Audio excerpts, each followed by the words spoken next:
Hello दोस्तों, bitcoin और crypto currency market के अंदर तबाही मची हुई है। बिटकॉइन $60,000 पर आ गया। कहाँ 3-4 महीने पहले $1.25 लाख, कहाँ $60,000। और यहाँ पर बिटकॉइन अकेला ही 15 से 20% टूटा हुआ था एक दिन के अंदर। ऑल्ट कॉइन्स 25 से 30% टूटे हुए थे। सोलाना की बात करता हूँ तो $75 पर आ गया। अगर मैं इथेरियम की बात करता हूँ तो वो जो है ऑलमोस्ट $1750 पे आ गया। और दूसरे ऑल्ट कॉइन्स की जो हालत हो रखी है, 2022-2023 में जो कई कॉइन्स ने लो बनाए थे उसके भी नीचे जा चुके हैं। अब एक बड़ा सवाल निकल के आता है कि अब यहाँ से रिकवरी होगी कि नहीं होगी, क्योंकि यहाँ पर जब भी सोचते थे कि यार मार्केट के अंदर अब रिकवरी हो जाएगी या इससे नीचे क्या गिर जाएगा, ये कहते हैं रुक जाओ भैया, तुम्हें बताता हूँ इससे नीचे कहाँ तक गिर सकता है। और यही हालत इस टाइम पे सिल्वर की है। गोल्ड तो फिर भी सस्टेन करने की कोशिश कर रहा है, लेकिन सिल्वर ने जैसा माहौल बनाया था वैसा ही इस टाइम पे क्रैश होता देखने को मिल रहा है। कहाँ $120 और कहाँ सिल्वर कुछ ही दिनों के अंदर $64 को छू गया। तो ये हालत कर रखी है मार्केट की। और यहाँ पर सिर्फ ये gold, silver, bitcoin, crypto currency की बात नहीं है। ग्लोबल मार्केट और यूएसए की मार्केट भी यहाँ पर जो है अच्छा खासा गिरी हुई है। और अगर मैं यूएसए की मार्केट देखता हूँ, कल भी 1.25 से 1.5% का क्रैश देखने को मिला। मतलब ओवरऑल अगर कैलकुलेट करोगे तो पूरी की पूरी मार्केट से ट्रिलियंस ऑफ डॉलर जो है वॉश आउट हो गया जनवरी के अंदर। 7,000 पॉइंट S&P 500 था और इस टाइम पे अगर आप देखते हो 6800 के नीचे है। ऑल टाइम हाई पे था। तो भैया कहीं ना कहीं एक क्रैश तो आने की उम्मीद थी, लेकिन ये सब कुछ हो क्यों रहा है, वही एक सवाल। और क्या बिटकॉइन और क्रिप्टो करेंसी मार्केट के अंदर रिकवरी होगी, क्या यहाँ पर गोल्ड सिल्वर के अंदर रिकवरी होगी, ये एक बड़ा सवाल है। और खासकर बिटकॉइन, क्या यहाँ पर जो इसका पीछे का ट्रैक जो है रिकॉर्ड रहा है कि जब भी अगर ये एक नया ऑल टाइम हाई या पीक बनाता है, जो ऐसा लगता है इस बार $1.25 पे था, उससे ये 70 से 80% क्रैश करता है। और यहाँ पर अगर आप ऑलरेडी देखते हो तो 50% से ज़्यादा क्रैश कर चुका है। अगर यहाँ नहीं टिकता है तो कहाँ तक आ सकता है, क्या ये $50,000 के नीचे आ सकता है? तो ये सारी बातों के यहाँ पर मैं कोशिश करूँगा जल्दी से जवाब देने की। सुबह सुबह का टाइम है, मुझे लगा यार मैं उठता हूँ, लगता है कि यार चलो आज तो कुछ अच्छी खबर दूंगा, लेकिन वही है, ये हमारे पेशेंस क्या, अब तो हमारा सब कुछ ही टेस्ट कर दिया इन्होंने। मतलब कह लीजिए इन शॉर्ट पोर्टफोलियो ख़त्म ही है। अगर आप देखते हो, जैसे हम बोलते हैं ना कई बार, ख़त्म ही है भैया, ख़त्म ही है। और ये पोर्टफोलियो सिर्फ गोल्ड और ये बिटकॉइन और क्रिप्टो करेंसी की बात नहीं है, कुछ भी ले लो यार, सभी ऐसा लगता है इस टाइम पे भैया हमारी लुटिया डुबा के ही मानेंगे। मतलब पानी पी पी के मार रहे हैं, ऐसा लग रहा है, ऐसी धुलाई हो रही है मार्केट के अंदर। लेकिन हम तो यहाँ पर सुबह 7 बजे बैठ गया। मैंने कहा यार सबसे पहले यही काम करता हूँ, क्योंकि मुझे पता है आप में से बहुत सारे लोग वेट भी कर रहे होंगे और परेशान भी होंगे। तो वीडियो को जो है, हमारे चैनल को सब्सक्राइब कर लीजिए, वीडियो को लाइक और शेयर कीजिए। खासकर जो भी इस टाइम पे है सबको फैलाइए कि भैया यहाँ पर हम तो कम से कम आपको अपडेट जो है या इन्फॉर्मेशन देने की कोशिश कर ही रहे हैं। ये हालत किसी ने एक्सपेक्ट नहीं करी थी और इतनी जल्दी तो किसी ने भी नहीं की थी। 2025 में एक पीक आना था, बिटकॉइन में आया, दूसरे कॉइन्स में नहीं आया। लेकिन यहाँ पर इतनी जल्दी क्रैश हो जाएगा, ये भी किसी सदमे से कम नहीं है। उसके पीछे के सबसे पहले बिटकॉइन और क्रिप्टो करेंसी की बात करता हूँ तो कुछ कारण हैं, और वो कारण है यहाँ पर बिटकॉइन के ETF और यहाँ पे जो ग्लोबल सिचुएशन बन रही है। बिटकॉइन के ETF के अंदर परसों 7,000 से ज़्यादा बिटकॉइन सेल किए, अकेले 5,000 बिटकॉइन तो ब्लैक रॉक नहीं। और जो सुनने में आ रहा है $10 बिलियन का वॉल्यूम ब्लैक रॉक के ETF में कल देखने को मिला। अभी ब्लैक रॉक का सुबह सुबह डाटा नहीं आया है, लेकिन आई एम श्योर कि यहाँ पर वो भी और बड़ा अमाउंट होता देखने को मिल सकता है। यानी कि कल भी सेलिंग देखने को मिली बिटकॉइन के ETF की तरफ से, परसों भी लगातार अगर आप देखते हो 10-15 दिन से ये सेलिंग किए जा रहे हैं। और इसकी वजह से, और हज़ारों बिटकॉइन के अंदर, और इसकी वजह से बिटकॉइन और क्रिप्टो करेंसी मार्केट पे एक प्रेशर बन रहा है। लेकिन ये सेलिंग कर क्यों रहे हैं, उसके पीछे कहीं ना कहीं आपको पता है कि कंट्रोल यूएसए के जो ईटीएफ है वो यूएसए के हैं, और यूएसए की मार्केट के अंदर इस टाइम पे क्या चल रहा है, या तो वो पैसा डाइवर्ट हो रहा है सिल्वर और गोल्ड के अंदर जा रहा था, या यूएस मार्केट के अंदर जा रहा था, और अब जब यूएसए की मार्केट क्रैश कर रही है तो कहीं ना कहीं वो बिटकॉइन और क्रिप्टो करेंसी मार्केट को भी इन्फ्लुएंस कर रही है। कल क्रिप्टो अगर मैं देखता हूँ, कल यूएसए की मार्केट के अंदर 1.5% से ज़्यादा की गिरावट देखने को मिली, और ख़ासकर उसमें मेजर रोल था, और वो पिछले 2-3 दिन से ये कहानी चल रही है, उसमें रोल था टेक की कंपनीज़ का, टेक्नोलॉजी, एआई से रिलेटेड। और आपको पता है एआई और टेक्नोलॉजी से रिलेटेड अगर कुछ बात करते हैं तो कहीं ना कहीं डिजिटल करेंसी, बिटकॉइन और क्रिप्टो करेंसी ऑटोमेटिकली दिमाग में आनी शुरू हो जाती है। और यहाँ पे यूएसए मार्केट के अंदर क्रैश हो रहा है, यूएसए की कंपनीज़ हैं उनके अंदर भी कहीं ना कहीं यहाँ पे पैनिक होगा, तो लगा कि भैया बिटकॉइन और क्रिप्टो करेंसी क्यों नहीं। तो ये जो है रीज़न निकल के आ रहे हैं। कोई अगर बिटकॉइन के ईटीएफ या जो बड़ी कुछ वेल्स हैं, अगर उनके डाटा को छोड़ दूं तो एक्चुअल में डायरेक्ट कोई न्यूज़ नहीं है जिसकी वजह से यार लगे कि हाँ यार बिटकॉइन के अंदर कुछ कुछ ऐसा हो गया। लेकिन एक सुगबुगाहट ज़रूर है, और वो है एप्स्टीन फाइल को लेके। यहाँ पे कहा जा रहा है कि जो उसके अंदर निकल के आया है कि भैया जो शुरुआती एरा में जो बिटकॉइन के फाउंडर हैं जिन्होंने बनाया है, हमें तो नाम पता है सतोशी नाकामोटो, लेकिन जो एप्स्टीन हैं जेफरी, उनकी बात हुई थी जो शुरू के फाउंडर हैं, उन्होंने फंडिंग की थी। ऐसी ऐसी न्यूज़ निकल के आ रही हैं। माइक्रो स्ट्रेटजी के जो फाउंडर हैं जो माइकल सेलर, उनका नाम निकल के आ रहा है।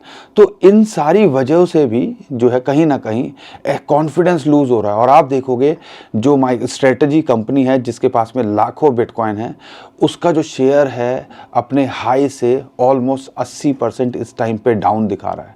तो ये कहीं ना कहीं एक कॉन्फिडेंस लूज कर रहा है। अगर माइक्रो स्ट्रेटजी जो स्ट्रेटजी की बात करते हैं, माइकल सेलर की बात करते हैं, अगर आज देखते हो बिलियंस ऑफ डॉलर के लॉस में है, 76,000 की उनकी एवरेज है, और आज बिटकॉइन $60,000 अभी 65,000 डॉलर चल रहा है। वहाँ पर अगर देखते हो तो कितना परसेंट, बिलियंस मतलब 1-2 करोड़ की नहीं, हज़ारों करोड़ के नुकसान के अंदर है। सेम ही चीज़ जो बिटमाइन है जो इथेरियम होल्ड करती है, और 3 से 4% की इथेरियम की पूरी सप्लाई उनके कंट्रोल में है, टॉमली की। अगर उनकी देखते हैं वो भी बिलियंस ऑफ डॉलर के अंदर, मतलब हज़ारों करोड़ों के अंदर, कई बार तो ऐसा लगता है इन दोनों को मिला तो लाखों करोड़ों के अंदर इस टाइम पे ये 2 कंपनी आई हैं। तो ये कहीं ना कहीं एक प्रेशर, एक परेशानी हो रही है। जैसा कॉन्फिडेंस गोल्ड और सिल्वर को लेके था, खासकर गोल्ड को, डिजिटल गोल्ड बोलते हैं ना इसको, गोल्ड फिर भी यहाँ पे टिकने की कोशिश कर रहा है, इतना क्रैश नहीं हुआ है जितना अगर सिल्वर को देखते हो जो जैसा पैराबोलिक मूव लिया था, जैसा अगर हम देखते हैं बिटकॉइन ने एक माहौल बनाया था। लेकिन यहाँ पर गोल्ड की तरह वो नहीं कॉन्फिडेंस आ पा रहा है बिटकॉइन और क्रिप्टो करेंसी मार्केट पे, खासकर बिटकॉइन को लेके। क्यों? क्योंकि बिटकॉइन पे कहीं ना कहीं यूएसए का काफ़ी इन्फ्लुएंस है। और यहाँ पे अगर बात करता हूँ, एप्स्टीन फाइल को छोड़ देता हूँ तो फिर निकल के आता है जो क्लैरिटी एक्ट है, उसके अंदर भी उम्मीद की जा रही है कि यार जल्दी वो बिल आता देखने को मिले, लेकिन कई इशू निकल के आ रहे हैं, लेकिन उसके ऊपर काम चल रहा है, बहुत कुछ चल रहा है। लेकिन अगर आप ढूंढने जाओगे ना तो ऐसा नहीं है कि यार जो है एकदम से ऐसा लगे कि हाँ यार क्रिप्टो करेंसी मार्केट में कुछ ऐसा निकल के आ गया है तो अब तो ये ज़ीरो ही होगा। तो कहीं ना कहीं मैन्युपुलेशन तो इसके अंदर है ही। इसके अलावा अगर आप देखते हो न्यूज़ ओवरऑल क्या चल रही है, अगर न्यूज़ को ढूंढने जाता हूँ तो भैया फिर निकल के आता है कि ग्लोबल मार्केट पे इम्पैक्ट है, रशिया जो है कहीं ना कहीं उसको अब सुनने में सुगबुगाहट हो रही है कि भैया रशिया यूक्रेन के साथ में अगर सेटल नहीं होगी तो यूएसए कुछ और एक्शन ले सकता है। मतलब ऐसी ऐसी न्यूज़ निकल के आ रही हैं जिनका कहीं दूर दूर तक आप सोच नहीं सकते थे यूएसए कोई अमेरिका या ट्रंप का कोई लेना देना। अब यहाँ पर ईरान के साथ में उनकी बातचीत होने लगी है। अब जो कहने लगे हैं कि भैया हाँ सिचुएशन कूल डाउन हो रही है, कहीं ना कहीं दोनों बात करने के लिए तैयार हुए हैं और उम्मीद की जा रही है वो बात होती भी देखने को मिले। अब इसकी वजह से जो यहाँ पर सिल्वर और गोल्ड जो है भागता देखने को मिल रहा था वो थोड़ा सेटल होता देखने को मिला, उसके अंदर करेक्शन देखने को मिली। खासकर गोल्ड को लेके, सिल्वर को लेके कहानी क्या निकल के आ रही है कि भैया इतना एक्स्ट्रा ऑर्डिनरी पंप वो हो चुका था। अब वो एक्स्ट्रा ऑर्डिनरी पंप तो हुआ था, एक बबल था, अब बबल तो फूटना ही था। और यहाँ पे ये कांड किया गया है बैंक के द्वारा, खासकर जेपी मॉर्गन और सारे जो है बैंक्स का नाम निकल के आ रहा है। क्यों? क्योंकि यार एक्चुअल में 1 किलो सिल्वर है फिजिकली देखते हो तो 1 किलो है, पेपरों पे बिका हुआ है 400 किलो, और 400 किलो बिका हुआ है और इनको एक्सपेक्टेड नहीं था कि इतना एक्स्ट्रा ऑर्डिनरी मूव कर देगा। और अगर मार्च में जो डिलीवरी लेनी है फ्यूचर की, अगर वो कॉन्ट्रैक्ट जब एक्सपायर होंगे और 3 से 5% लोगों ने डिलीवरी मांग ली, तो ये देंगे कहाँ से? तो पूरा का पूरा बैंक्स और सिस्टम कोलैप्स होता देखने को मिल सकता है सिल्वर को लेके।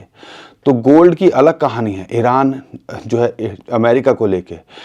बिटकॉइन की अलग कहानी चल रही है। यहाँ पर भैया ETF का सेलिंग प्रेशर है, यूएसए की मार्केट क्रैश कर रही है, टेक की कंपनीज गिर रही हैं।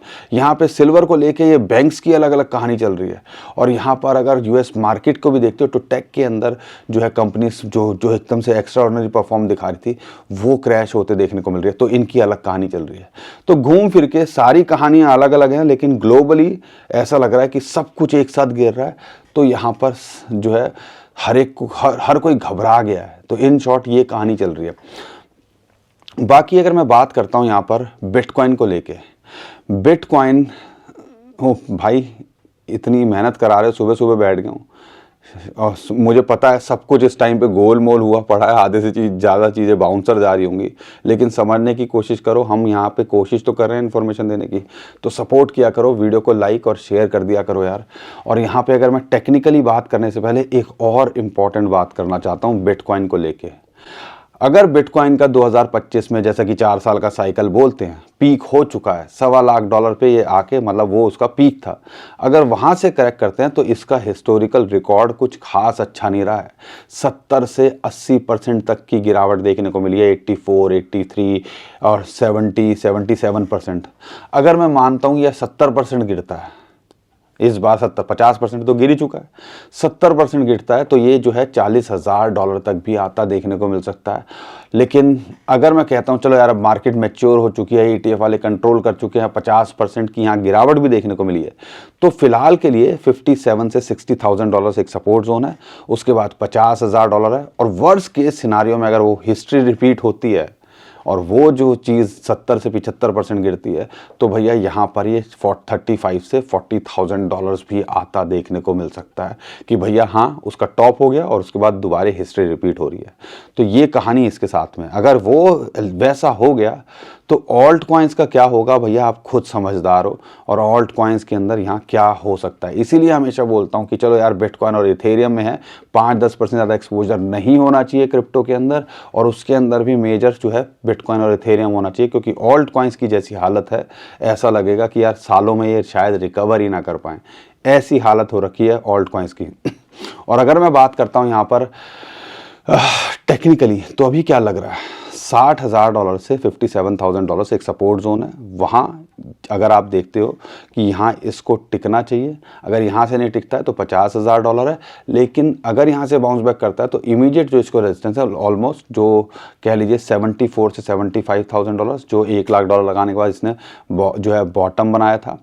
लेकिन यहाँ पर दिक्कत क्या है कि जो प्रीवियस ऑल टाइम हाई था 2021 का, उसको भी इसने ब्रेक कर दिया है। उसको ब्रेक करने का मतलब यानी कि कहीं ना कहीं वहाँ भी उसने एक सपोर्ट लूज़ किया, जो बहुत टाइम तक इसके लिए एक रेजिस्टेंस बन के आया था। और जल्दी से अगर ये बाउंस बैक नहीं करता है और मंथली कैंडल क्लोज करती है इसके नीचे, तो भैया और टेंशन है। बाकी एक रेजिस्टेंस फिलहाल के लिए $69,000 से $70,000, फिर $77,000 $75,000 के बीच में, फिर जो है $83,000 वहाँ तक जाने का 90,000 पे बड़ा झुलाया, और उसके बाद ऐसा क्रैश किया है कि यार अब तो सदमा ही है। अब यहाँ आप कुछ नहीं कर सकते, आप सिर्फ मुंह ताकते रह जा सकते हो। इसीलिए कहता हूँ भैया फ्यूचर ट्रेडिंग को अवॉइड करो। शायद ही कोई वीडियो होगी जिसके अंदर मैंने आपको ये नहीं बोला कि इस टाइम पे फ्यूचर ट्रेडिंग को अवॉइड करो। सिर्फ कोशिश करो कि भैया यहाँ पर अच्छे कॉइन्स में, या खासकर अच्छे कॉइन भी क्या रह गए हैं, सोलाना से क्या उम्मीद करो, $80 के भी नीचे आ गए। तो यहाँ पर अगर बिटकॉइन मेजरली और इथेरियम है, तो यहाँ पर लंबे समय में कहीं ना कहीं देर सवेर में, जिस हिसाब से बड़ी कंपनीज आज भी एक्यूमुलेशन कर रही हैं, USDT USDC मिंट हो रहे हैं, और यहाँ पर जिस हिसाब से लगता है कि यार इतनी जल्दी तो ये गिव अप करने देंगे नहीं, जब माहौल बनेगा तो ये सब रिकवर कर जाएगा। लेकिन कहीं ना कहीं ट्रेडिंग करने वाले, खासकर फ्यूचर्स के अंदर जो डाटा निकल के आया 3 से 5 बिलियन डॉलर का लिक्विडेशन कल के 24 घंटे में हुआ है, तो भैया वो तो रिकवर करने से रहे। तो हमें हर चीज़ के लिए तैयार रहना चाहिए। बाकी अगर मैं दूसरे कॉइन्स की बात करता हूँ, इथेरियम $1750 के आसपास एक सपोर्ट है, यहाँ से लूज करता है तो $1500 से $1600, और यहाँ से बाउंस बैक करता है तो $2000 से $2100 इसके लिए रेजिस्टेंस है, फिर आता है $2400। सोलाना अगर यहाँ पे नहीं टिक पाता है तो भैया अगली इसको सपोर्ट लगभग $65 के आसपास है, और यहाँ से बाउंस बैक करता है तो 95 से $100 की अगर बात करते हैं तो वो एक रेजिस्टेंस का काम इसके लिए करना चाहिए। बड़े बाकी कॉइन्स की बात करना इस टाइम पे बेमाने हैं, यहाँ पे कोई टेक्निकल काम नहीं आता, ये सच है। जब ऐसे मार्केट क्रैश करती है तो सिर्फ आप तूफान को जाने का वेट कर सकते हो, नहीं तो यहाँ कुछ नहीं कर सकते हो। बाकी जो भी इंफॉर्मेशन न्यूज़ निकल के आती रहेगी मैं आपको करने की कोशिश करूँगा।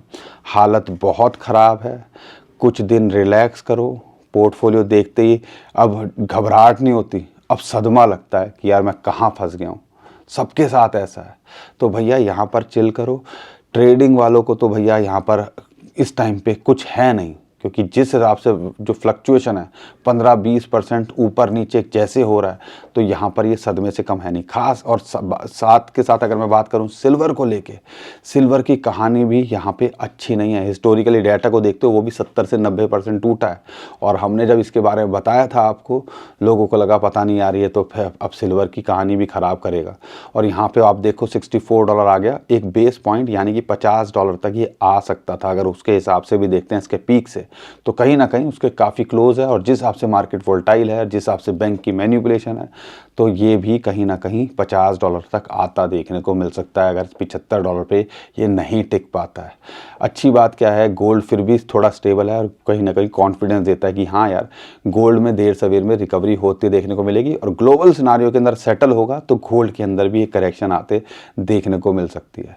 तो शॉर्ट टर्म में इन शॉर्ट कुछ नहीं करना, लॉन्ग टर्म के लिए देख रहे हो तो जो भी लेके बैठे हुए हो तो ऐसा लगता है देर सवेर में वो कुछ ना कुछ कर जाएंगे। बाकी हम कोई फाइनेंशियल एडवाइज़र नहीं है, हम सिर्फ इन्फॉर्मेशन देते हैं एजुकेशन पर्पस के लिए, आपको बताने के लिए, अपना एक्सपीरियंस शेयर करते हैं।